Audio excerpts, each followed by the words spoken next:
Oi, gente, tudo bom com vocês? Estamos de volta com mais um capítulo, ou melhor, 2 capítulos do livro O Libertador. Olá, tudo bem? Que bom estar de volta aqui com vocês e hoje vamos estudar 2 capítulos muito interessantes aí que vai trazer grandes aprendizados aí para nós. Isso aí, os capítulos dessa semana, né, a gente estudou a segunda lição do trimestre, do quarto e último trimestre do ano, e essa lição dessa semana foi baseada no capítulo 66 e 67 do livro O Libertador. Mas antes da gente comentar sobre o livro, eu só quero lembrar você que ainda não é inscrito aqui no canal para se inscrever e não perder nenhum vídeo. Se inscreva, ativa o sininho que aí você vai ser notificado sempre que um vídeo novo sair. Se você está chegando aqui agora e quer de paraquedas, a gente tem os vídeos da lição da semana todos os dias, às 4 da manhã, sai vídeo novo com a lição do dia de forma ilustrada. Então você vai ter aí um recurso a mais para poder internalizar, entender essa lição. Além disso, a gente tem os vídeos do livro, que esse ano é o Libertador. A gente já tem alguns vídeos dos escolhidos, não temos todos os vídeos dos escolhidos. A gente tem os vídeos do ano passado, que era Os Ungidos, e esse ano o Libertador. O ano que vem vai ser o próximo livro. Então você pode acompanhar aí a discussão, aí o bate-papo dos capítulos do livro do ano para os adolescentes. Além disso, a gente também tem alguns vídeos especiais para os desbravadores. A gente tem aqui o livro do ano, um desafio atrás do outro, que foi o livro desse ano. Além desse, a gente tem alguns capítulos do Expedição Galápagos, não temos todos, infelizmente, mas tem alguns capítulos. Mas desse ano é um desafio atrás do outro, e a gente tem todos os capítulos para que você assista, debata aí no seu clube e faça seu relatório. E temos o do Pela Graça de Deus, que é também um dos livros que são requisitados aí nos cadernos que você está fazendo aí no Clube dos Travadores. E a gente vai ter os outros que ainda vão ser produzidos, Nossa Herança e etc. Mas por enquanto é esse que a gente tem. Então, se você está chegando agora, aproveite todo o conteúdo do canal, né? E se inscreva para você garantir não perder o que vai vir pela frente. Além disso, deixe o seu like aí para ajudar a gente a subir aí nos índices do YouTube. Deixe seu comentário aqui também para que nosso vídeo seja levado para outras pessoas, né? Quanto mais curtidas e quanto mais comentário um vídeo tem, o YouTube entende, né? Lá pelas contas que eles fazem lá dos algoritmos, isso.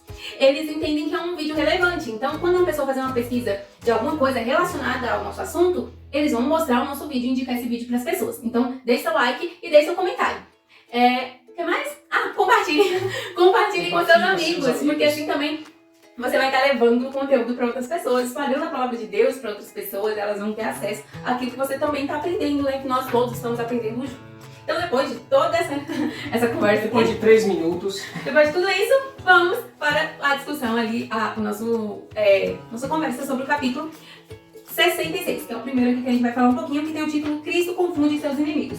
A gente estudou nessa semana esses capítulos e foi muito interessante a lição, porque trouxe assim assuntos que falam bastante assim pra gente. Como nós estamos agindo como representantes de Cristo. Porque aqui a gente vai ver um pouquinho sobre os representantes de Cristo naquela época. Então, será que a gente é os líderes da igreja naquela época? Então, será que a gente está parecido com eles? Somos diferentes? É isso que a lição vem, né, trazer pra gente essa semana. E o título da lição dessa semana é Duas Caras, um Coração. Eu vou deixar linkado aqui a playlist, para se você não ter assistido, você assiste a playlist toda da lição dessa semana. Duas caras, um coração, já diz muita coisa, né? Quando a gente fala assim, fulano é duas caras, quer dizer o quê? Isso acho que não é coisa boa, não. Então, a gente vai falar um pouquinho sobre essas pessoas, duas caras que a gente tinha aí na liderança da igreja. Bem, 66, Cristo confunde seus inimigos. Aqui, a gente, no capítulo, fala um pouquinho sobre esses últimos dias da vida de Jesus, que ele estava lá em Jerusalém. A gente já tem algumas semanas que a gente está falando ali desses últimos dias de Jesus. E a gente sabe que por onde Jesus andava tinha uma multidão de gente atrás dele. E a gente sabe que durante todo esse tempo tinha ali pessoas que estavam juntos, estavam perto ali, só para falar mal, só para criticar e só para tentar fazer Jesus pisar fora, né? Fazer alguma coisa errada para que eles pudessem acusá-lo e até prendê-lo ou matá-lo. E isso não mudou aqui nessa última semana, pelo contrário, se intensificou. A gente tem aqui os dois os dois níveis de liderança da igreja. A gente tinha os fariseus e a gente tinha os saduceus.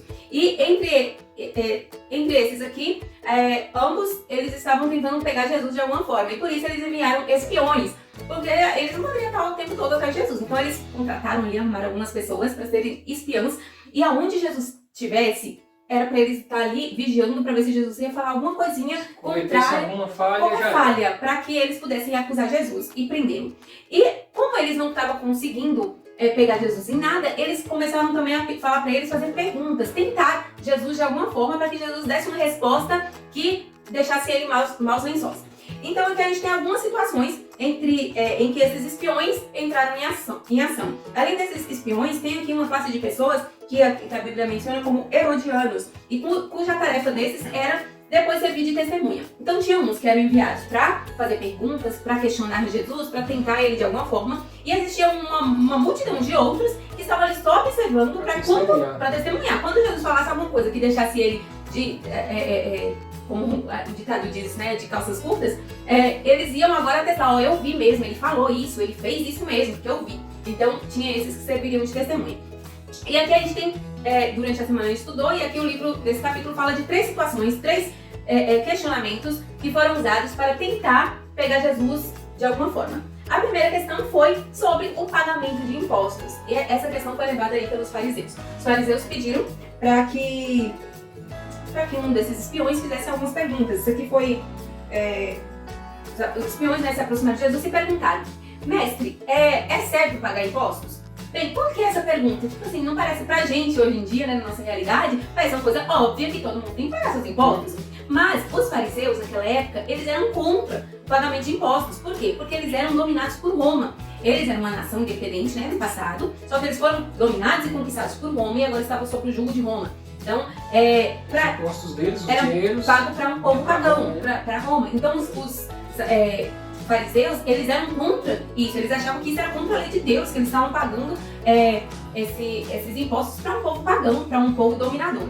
Então, só que eles fizeram essa pergunta tentando pegar Jesus numa situação complicada. Por quê?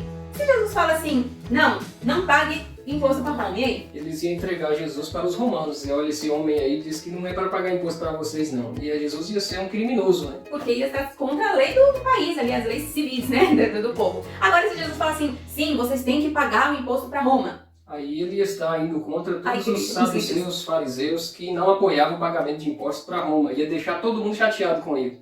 Então, ele ia deixar, ele tá, como diz o ditado, entre a cruz e a espada. Porque se ele fala uma coisa, é contra o país. Se ele fala outra coisa, é contra a liderança religiosa. E a gente sabe que o povo, eles seguiam os líderes religiosos. Gente, é igual a gente hoje em dia.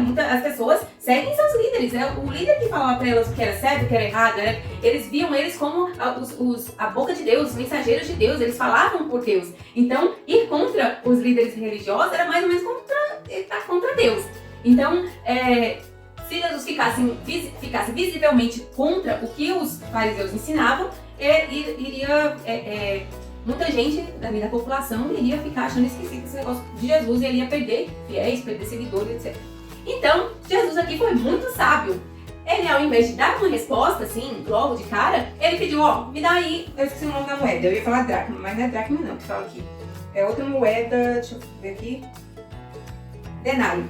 Mostre-me um denário. Aí Jesus pediu, ele me dá uma moeda aí. Aí o povo deu a moeda para Jesus. Aí Jesus mostrou assim o denário, né, a moeda para eles e falou assim, de quem é o rosto que tá aqui? Aí o povo respondeu, de César. O denário era a moeda romana, que era usada ali por eles. Quem é rosto? É o rosto de César. Aí Jesus disse, dá a César o que é de César e dá a Deus o que é de Deus. E aí todo mundo entendeu o recado e ninguém questionou mais essa questão do pagamento de impostos. A gente sabe que quando Jesus falou isso de dar a César o que é de César e a Deus o que é de Deus, ele estava falando também da questão dos dízimos e ofertas. Porque assim como você, né, eles tinham que, né, tinha esse princípio de devolver a Deus o que pertence a Deus, assim também eles estavam sob o cuidado, de certa forma, dos romanos. Eles eram dominados, mas achei interessante aqui, que eu até cliquei uma parte no livro que diz que ele declarou, né, Jesus declarou que por estarem vivendo sob a proteção do poder romano, eles deviam dar àquele poder o apoio que deles era exigido. Então, por exemplo, eles agora pertenciam a Roma. Imagine que Roma entrasse em guerra com qualquer outra pessoa. Quem ia defender eles? O exército romano. Então, querendo ou não, por mais que eles estavam ali sendo governados por um outro povo, eles não eram mais independentes, mas era esse povo que instituíam as leis, que protegiam no caso de uma guerra, que estavam ali cuidando deles de certa forma. Os romanos, eles estavam cuidando do pessoal dos israelitas. Israelitas. Então eles tinham que pagar os impostos para estar custeando aí o exército e tudo mais. Sustentando o reino, né? Exatamente. Enfim, Jesus terminou com essa discussão aqui, silenciou os fariseus, só que ele mal tinha silenciado os fariseus, já apareceu os saduceus com outra questão. E aí os saduceus, pra gente entender aqui uma diferença entre fariseus e saduceus, os fariseus, eles acreditavam praticamente em todas as coisas das escrituras. O problema deles não era a crença, era a hipocrisia, porque eles pregavam uma coisa e viviam outra. Já os saduceus, eles não acreditavam em um monte de coisa que tem na palavra, né? Na Torá, que era a Bíblia naquela época. Por exemplo, eles não acreditavam na ressurreição dos mortos. Então uma das coisas que Jesus fez, que eles ficaram irados, foi ressuscitar mortos. Coisa que eles não acreditavam, que eles eram totalmente contra. Então Jesus citou para eles, né, falou para os saduceus que estavam questionando a respeito da ressurreição dos mortos. Jesus disse que se não tivesse ressurreição dos mortos, as escrituras que eles alegavam crer não teria nenhum valor. Os saduceus, eles eram a classe de pessoas que escolhiam o sumo sacerdote. Agora imagina como que estava a liderança da igreja naquela época, sendo que o sumo sacerdote era o cargo mais alto que tinha na igreja. Então, o sumo sacerdote fazia parte da classe de pessoas que não acreditavam na totalidade das escrituras. Tinha não só essa questão de ressurreição de mortos, mas muitas coisas eles não acreditavam. Então, a maior diferença entre os fariseus e os saduceus era que os fariseus, eles acreditavam, eles pregavam, ensinavam tudo que estava na Torá, na Bíblia.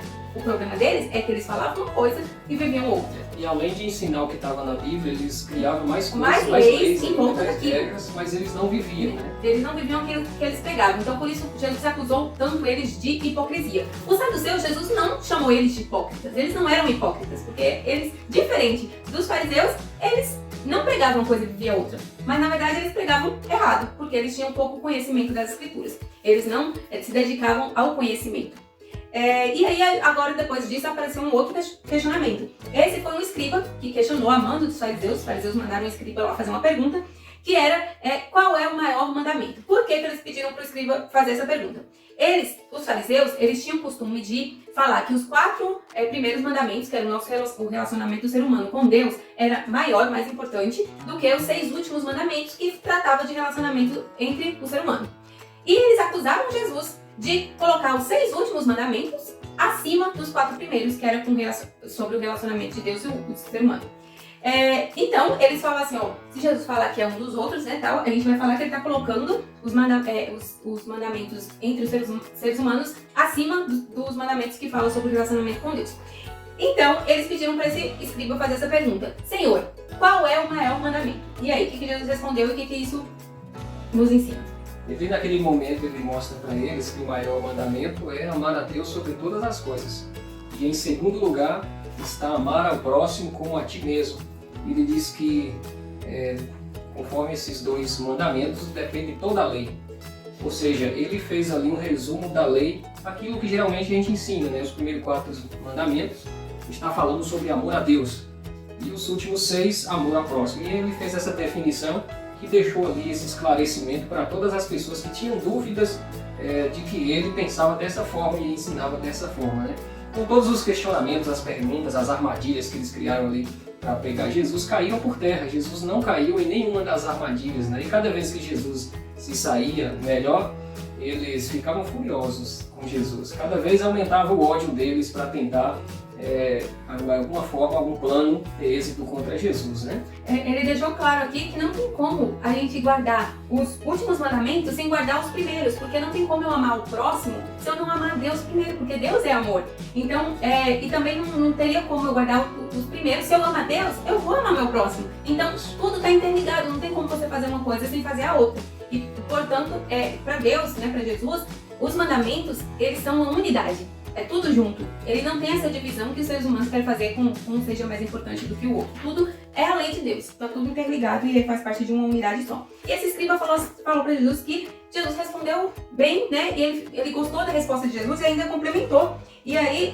quando ele disse que, né, continuou ali a conversa com Jesus, Jesus chegou à conclusão de que aquele escriba era uma pessoa sincera. E ele disse: você não está longe do reino de Deus. Jesus, ele agia com as pessoas segundo as suas intenções. A gente vê às vezes que Jesus dá uma resposta que parece um pouco dura, né, para algumas pessoas, mas é por causa das intenções daquela pessoa. Aquela pessoa não está com dúvida, não quer aprender, não quer crescer espiritualmente, ela quer pegar Jesus numa armadilha. E já com outras pessoas que ele sente a sinceridade, ele motiva, ele dá uma palavra de incentivo, né? A maneira de Jesus tratar a pessoa. Tem pessoas assim, né, que elas nos fazem perguntas, às vezes você está dando uma palestra, fazendo um comentário, pessoas que sabem a resposta e te fazem a pergunta para te colocar numa situação difícil. Então eu estudando essa história de Jesus, teve algumas vezes que eu perguntei, a pessoa me fez uma pergunta, eu perguntei, você sabe da resposta? Aí eu sei, então pronto, então não vou responder. Se for então, dúvida, esclarece então para todos se for os dúvida, colegas aqui. Você esclarece. Porque algumas pessoas até hoje usam essa má atitude para poder pegar as pessoas, colocar em armadilha, em situações difíceis, complicadas de se explicar. Quer dizer, aparecer e falar, você sabe mais do que quem está falando, coisas desse tipo.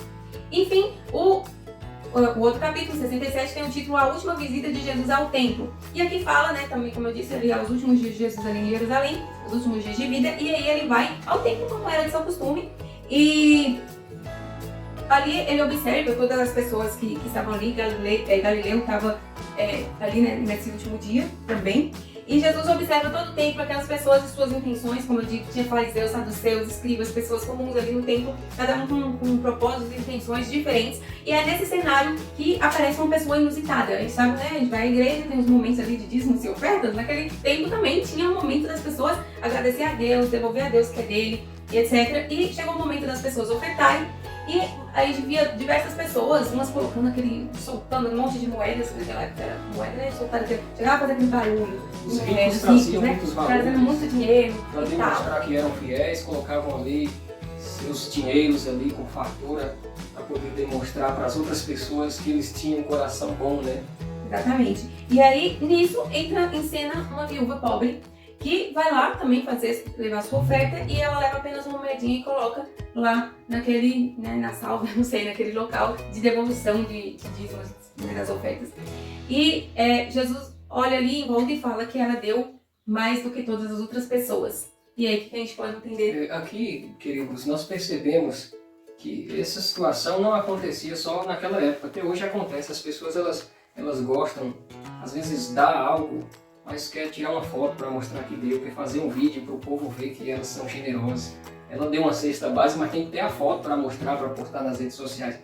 Então era assim também naquela época, as pessoas davam porque não estava faltando para elas davam porque estava sobrando. E sobrava muito, e elas davam muito porque sobrava. Isso não fazia falta nenhuma para elas. Mas ali estava uma viúva que deu tudo o que ela tinha. Ia fazer falta para ela, mas ela confiou em Deus. Ela confiou que Deus é que sustentava ela e ia dar o que ela precisava futuramente. Ela pegou as 2 moedinhas que ela tinha e foi lá com vergonha, envergonhada quietinha, porque viu todo mundo dando muito, ela só tinha aquilo, foi lá e colocou. E Jesus ficou observando. Jesus não falou para ela aquilo, né? Aqui o livro deixa claro que Jesus falou para os outros, mas essa conversa chegou até ela depois. E ela ficou feliz em ter sido reconhecida, né? Porque ninguém reconhecia uma pessoa que tão pouquinho doava. Eles achavam que não fazia diferença. Mas aqui a serva do Senhor deixa claro que são essas pequeninas ofertinhas que as pessoas dão de coração, elas que mantêm a obra de Deus. Não é esse monte de dinheiro que as pessoas levam para se amostrar. Então essas pequenas moedinhas com sinceridade que a pessoa dá de coração, ou até muito que a pessoa dá de coração. Isso que eu ia falar, né? Não quer dizer que a pessoa não pode doar muito, mas quando ela doa muito, ela tem que doar de coração agradecido a Deus, doar para fazer o bem, não para se mostrar. O que avança o reino dos céus aqui na terra é a nossa sinceridade, a nossa intenção. Então Jesus deixa claro que aquela mulher, as 2 moedas que ela deu ia fazer mais efeito no mundo do que o saco de dinheiro que ela levava pelos outros. E você sabe disso hoje. Você não lembra o nome de ninguém que levou lá um saco de dinheiro, mas lembra da história dessa viúva. Você não sabe de nenhuma pessoa de onde era, nenhuma foi citada, mas você hoje sabe da história dessa mulher que levou só 2 moedinhas. Quantas vidas não foi transformadas através dessa história dessa mulher, né? Pra gente terminar, Jesus faz aqui um último discurso, fazendo falando assim, umas verdades na cara do povo, que eu falei assim, misericórdia. Tem um subtítulo aqui, Santidade só de aparência. E é nesse contexto, né, dessa viúva devolvendo, e o povo com certeza ficou chateado com isso que Jesus falou, e aí Jesus falou mais coisas. Ele começou a falar sobre os mestres da lei. E ele diz, ai de vocês, mestres da lei e fariseus hipócritas. Vocês dão dízimo da hortelã e do endro e do cominho, mas têm negligenciado os preceitos mais importantes da lei. E aí Jesus começa a falar várias coisas. E eu fico pensando aqui como Jesus comparou aquelas pessoas. Tem uma comparação aqui que eu achei interessante, que ele falou aqui, ó. Cadê? Ele comparou aos fariseus. Guias cegos, vocês comem um mosquito e engolem um camelo. Foi uma das parábolas. Teve ali alguns comentários, né? Esse aí é porque os fariseus criaram uma lei que não existia na Torá. Essa lei é que as pessoas deviam coar a água para tomar, porque se tomasse água sem coar, elas estariam transgredindo a lei que eles criaram, seria um pecado. Aí eles acreditavam que para a água ficar pura, teria que coar, senão ela ficaria impura e correria o risco de alguém engolir um inseto. Isso até que não tem nada assim muito ruim, não. Mas a questão Mas não eles criaram uma lei que julgava obrigava as pessoas se não praticassem. Então Jesus usou essa lei que eles criou e disseram assim, vocês coam um mosquito, mas engolem um camelo. Ellen White até chega a falar que eles... que os fariseus iam a extremos injustificáveis. Eles criavam coisas que não tinham justificativa para aquilo. Para que aquilo? Não tinha motivo. Jesus chegou a comparar eles também aqui como sepulcros, né? Sepulcros enfeitados. Vocês são bonitos, aparenta ser uma coisa esplendorosa, mas por dentro vocês são como sepulcros, estão podres. É bonito por fora, mas estão apodrecidos por dentro, né? E eu achei assim um alerta muito grande. Vamos fechar nesse comentário aqui. Que às vezes a gente pensa, né, nesses fariseus, nas pessoas, a gente pensa assim, se fosse eu não ia agir desse jeito. Nossa, não sei o que esse povo tem na cabeça, por que o povo era desse jeito? E aí, pra gente abrir os olhos, né, Ellen White escreve aqui, né, que os fariseus comentavam entre si: se tivéssemos vivido no tempo de nossos antepassados, não teríamos tomado parte com eles no derramamento de sangue dos profetas. A gente sabe que o povo, os líderes religiosos no passado perseguiram Jeremias, Isaías. Mataram vários profetas. Vários profetas. Tem aquele outro. Ai, esqueci o nome agora. O que viu o Vale de Ossos Secos. Ezequiel. Todos perseguidos pela liderança da igreja daquela época. Só que os fariseus, na época de Jesus, falavam entre si: eu queria ter vivido naquela época, porque eu não ia permitir o derramamento de sangue dos profetas. Eu ia ficar ali do lado dos profetas. E ao mesmo tempo, eles estavam planejando matar o Filho de Deus.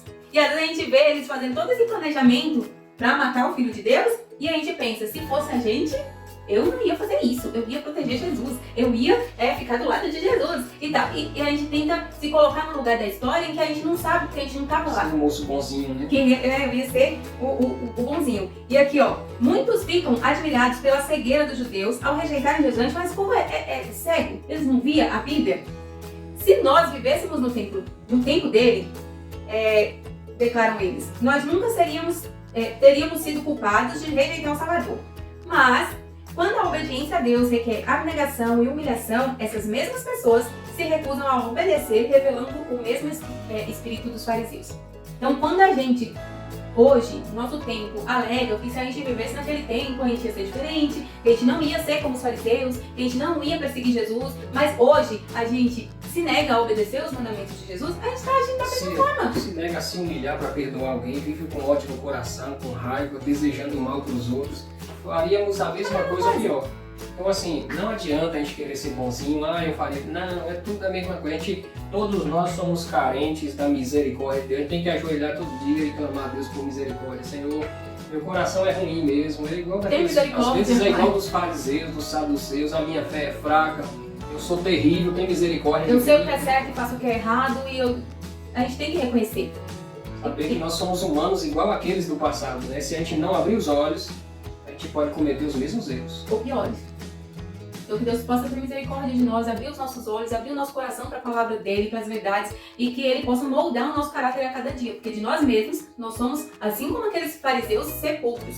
Todo bonitinho por fora e tá todo destruído por dentro, todo podre por dentro. Então só a graça de Deus pode nos limpar, que nós possamos colocar a nossa vida, nos colocar à disposição de Jesus para que ele possa fazer essa mudança que nós não conseguimos. Amém? É isso aí, vamos orar e amanhã tem mais lição. Oremos. Obrigado, Senhor, pelo estudo de hoje. Nos ajude, ó Pai, a sempre sermos mais humildes, sempre ter amor no coração, fazer o melhor de nós para a Tua causa e para o nosso semelhante. Nós agradecemos por esse estudo que nos ajuda a cada vez mais compreender a Tua vontade. Esteja conosco em nome de Jesus. Amém. É isso aí, gente. Até amanhã e tchau. Um abraço e até o próximo vídeo. Tchau, tchau.